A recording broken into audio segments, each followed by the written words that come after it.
a través de reformas constitucionales llevaremos a cabo los cambios que merece la Constitución, porque no todo es malo como usted lo dice. Y hay cosas buenas, hay cosas malas, hay cosas que no se han hecho. Las cosas malas uno tiene que rectificarlas. Las cosas buenas uno tiene que continuarlas y hacerlas mejor aún. Y lo que no se ha hecho hay que hacerlo desde ahora. Como por ejemplo, crear empleo. 6 de cada 10 ecuatorianos que forman parte de la población económicamente activa en el Ecuador viven en el desempleo, en el subempleo y en la informalidad. Y por lo tanto sus condiciones de vida son precarias. Y ahí está el gran desafío que tiene el Ecuador. Crear empleo para esa gran mayoría. Blanca. Claro. ¿Qué va a pasar con esa deuda de 30 años que Ecuador está enfrentado y que hasta ahora no sabemos si va a ingresar más gente, va a venir al Ecuador más gente de Cuba, de China, y qué pasa con los mismos ecuatorianos? Blanquita, es una pregunta muy interesante. La deuda ecuatoriana llega hoy a 34.000 millones de dólares. Y quizás a fin de año llegue ya a 40.000 millones de dólares para cubrir el déficit, porque están tan desesperados que quieren hacernos creer que hasta el 24 de mayo del próximo año no habrá problemas. Y que cuando nosotros nos hagamos cargo, ellos creen que aparecerán los problemas. Que no nos engañen y que no se deje nadie engañar.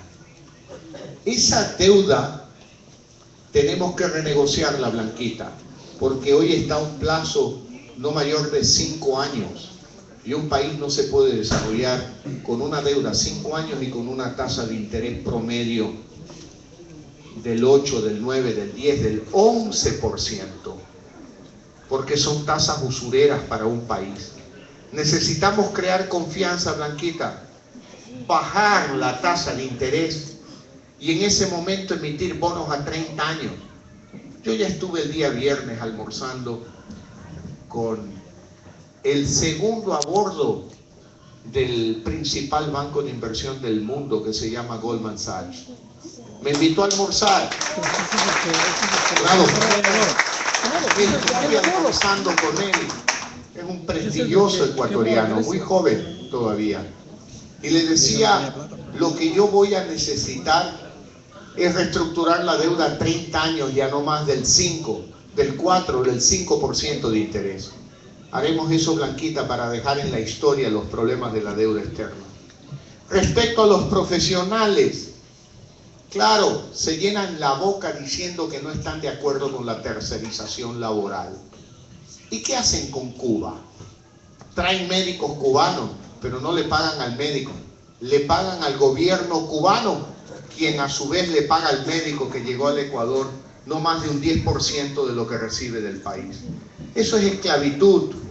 El otro día estuve en Miami y me topé con una doctora cubana, quien me contaba precisamente que ella fue enviada a Venezuela, que ganaba apenas $100 mensuales, cuando el gobierno le pagaba a Cuba más de $1.500 por el trabajo de ella.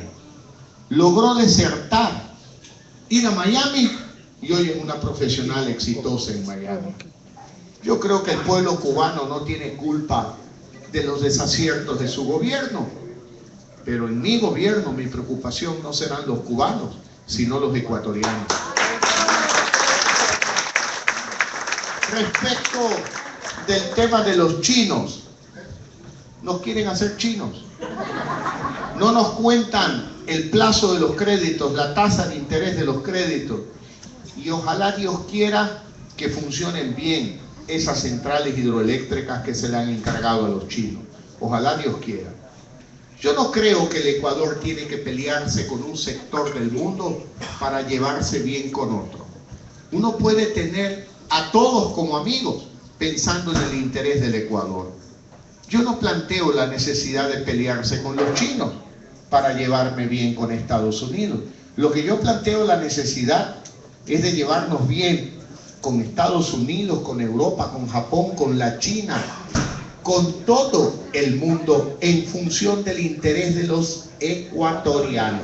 Bravo. ¿De acuerdo, Blanquita?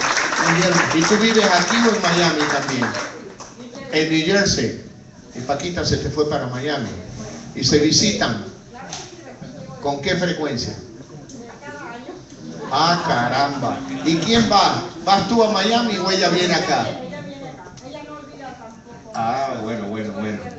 Me alegro. Por favor. Muy buenas noches, señor futuro presidente de mi país. Gracias. Sea de verdad. Yo lo que quiero preguntarle es qué va a pasar con nuestros jóvenes.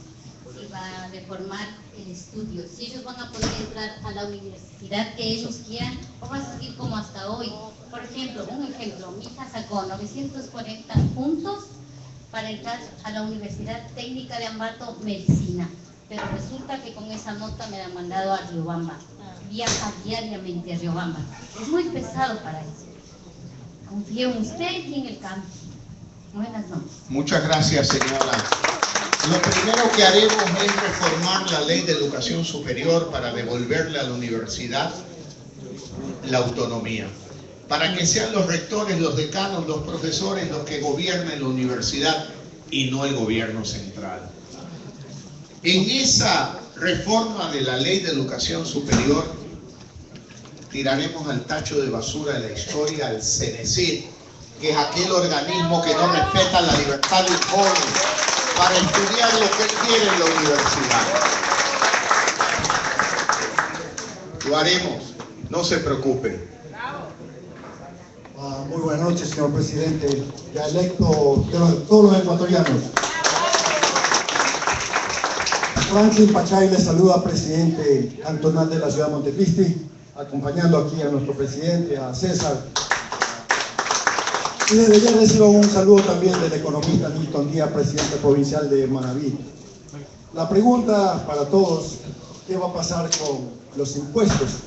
Porque el que pone un negocio en Ecuador es perseguido a través de impuestos, de un IVA de un 12%, y después de las utilidades, en medio año hay que dar un avance de utilidades, y realmente uno se queda sin capital de trabajo, todo lo entrega. La pregunta al futuro, al presidente. Muchas gracias. En materia de impuestos, yo he sido claro. Tenemos que acometer una reforma tributaria para simplificar el sistema, eliminar el exceso de impuestos y bajar determinadas tasas impositivas. Ya lo dije yo, el dinero en el bolsillo de los ciudadanos crea más valor para la sociedad que en el bolsillo del gobierno. Y cuando hablamos de recortar impuestos no significa eliminar impuestos, porque nadie está loco. Lo que estamos hablando es de recortar los excesos de impuestos. ¿Cuáles, por ejemplo? El impuesto a la salida de capitales. Ese impuesto es un impuesto al ingreso de capitales, porque es igual a que uno le digan, venga al cine, que ya no paga la entrada. Uno va feliz, ve la película y al salir le dicen, párese aquí, señor, me tiene que pagar el valor de la entrada. Es decir, te cobran la entrada a la salida y no al ingreso, en un país que lo que más necesita son capitales para poder desarrollarse. Luego, hay que eliminar el impuesto a la tierra agrícola, porque el sector agropecuario ecuatoriano ha sido el sector más maltratado por los últimos gobiernos.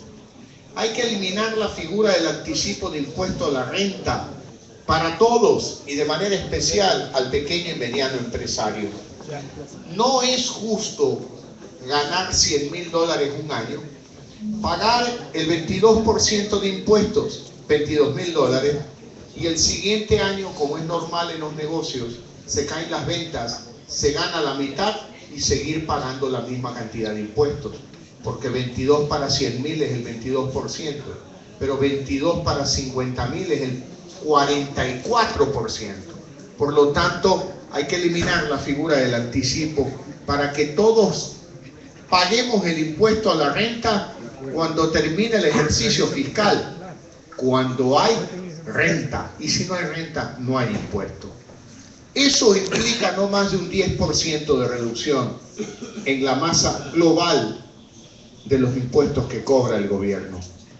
Pero con ese dinero en el bolsillo de los ecuatorianos vamos a recaudar más, porque se va a incentivar la inversión y el emprendimiento. Señora, usted quería hacer una pregunta.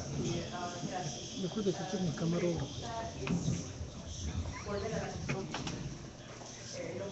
fueron tomados por el señor Correa, que lo convierte a que él diga que no, que es un dictador. Para cualquier candidato, quiera que sea, una constitución en esa forma es un regalo, es un reinado, y nosotros queremos república, y queremos que el presidente se haga cargo del Ejecutivo, la Asamblea, el Legislativo y las Cortes Judiciales. Así es, señora, y así va a ser en mi gobierno, porque en ningún lado de la Constitución dice que el presidente puede tener control sobre las Cortes, que el presidente tiene control sobre la Asamblea Nacional. El presidente es solo el presidente y nada más. Pero claro, eso es una actitud democrática. Si un presidente es democrático, respeta la Constitución. Pero si no es democrático, tiene la tendencia a violentar la Constitución y a incrementar sus poderes más allá de lo que les permite la Constitución. Buenas noches, hermanos ecuatorianos. Señor Lazo, gracias por venir. Es lindo tener aquí gente del Ecuador con esa energía. Gracias. Para ayudar a nuestro país a salir adelante. Gracias. Primero quiero agradecer por eso que dijo usted de eliminar pagos por envíos o minimizar, porque nosotros queremos mandar paquetes al Ecuador y eso de pagar tanto es inconveniente. Gracias por eso. Muchas gracias. También, gracias por ofrecer la creación de fuentes de trabajo. Eso es lo que nos vendría a nosotros allá, sin embargo estamos aquí. Y respecto de las divisas, todos nosotros mandamos dinero al Ecuador, dinero que nos cuesta mucho trabajo hacerlo, mandamos al Ecuador. Pero recién me enteré que usted está exportando nuestro dinero a paraísos fiscales. Entonces, ¿pueden hablarnos un poquito de eso? Porque eso me duele, Con mucho ¿no? gusto, con mucho gusto, con mucho gusto. Usted se referirá muy probablemente a los llamados Panama Papers, a aquella historia, con la que yo nada tengo que ver, absolutamente nada tengo que ver, porque en 11 millones y medio de páginas no existe mi nombre. ¿Quién